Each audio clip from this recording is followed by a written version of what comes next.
Il est très exactement 8 heures et vous êtes à l'écoute de studiokalita.com. Bonjour Bokertov à tous depuis le studio de Jérusalem. Olivier Granilik au micro pour une heure d'actualité israélienne avec au sommaire ce matin. Dans quelques instants, je vais vous donner les titres de l'actualité israélienne. À 8h10, nous recevons notre premier invité ce matin, Ilan Moreno, le père de Emmanuel Moreno, à l'occasion de la Haskara de son fils. Nous reviendrons bien entendu sur Emmanuel Moreno et sa carrière militaire. 8h25, ce sera notre page d'histoire avec un jour, une histoire et ce sera bien entendu comme chaque jour Eliana Garfunkel qui nous parlera d'un fait historique qui s'est passé aujourd'hui. Puis 8h35, ce sera la revue de la presse israélienne que j'aurai le plaisir de vous présenter. 8h45, nous terminerons cette émission avec le rédacteur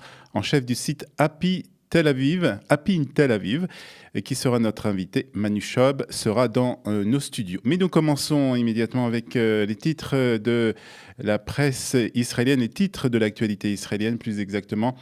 Et l'actualité de ce matin, c'est bien entendu l'effondrement du pont près de Bnei Brak, un effondrement qui a eu lieu il y a un jour déjà, un effondrement qui a causé la mort du chauffeur du camion. Hier, on apprenait qu'une vérification du mois d'avril dernier avait octroyé une note de 95 sur 100 au pont qui s'était effondré. En d'autres termes, la stabilité et la sécurité du pont n'est pas à remettre en cause.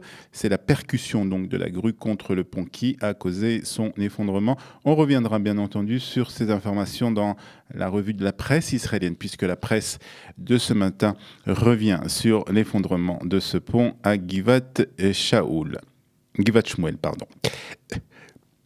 Le parquet israélien devrait mettre en examen 5 proches du terroriste qui a assassiné 3 membres de la famille dans l'implantation de Khalamish le mois dernier. Des enquêtes préliminaires ont révélé que les membres de la famille connaissaient le projet terroriste du jeune Palestinien.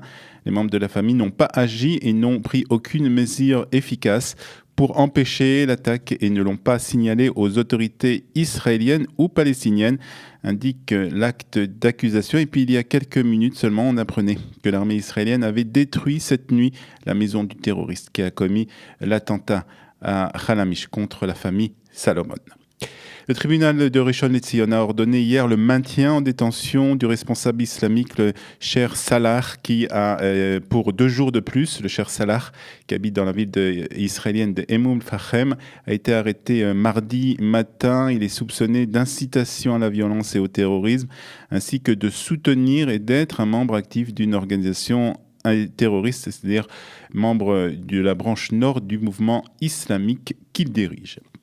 Le Premier ministre Binyamin Netanyahu a ordonné au ministère des Affaires étrangères d'envoyer une aide à la Sharia Léron après qu'un glissement de terrain a fait plus de 500 morts près de la capitale du pays, à Freetown. Le quotidien précise que l'aide, composée notamment de médicaments, d'eau potable, de couvertures et d'autres produits nécessaires, sera fournie par l'ambassade israélienne du Sénégal, car Israël n'a pas d'ambassadeur permanent en Sharia Léron.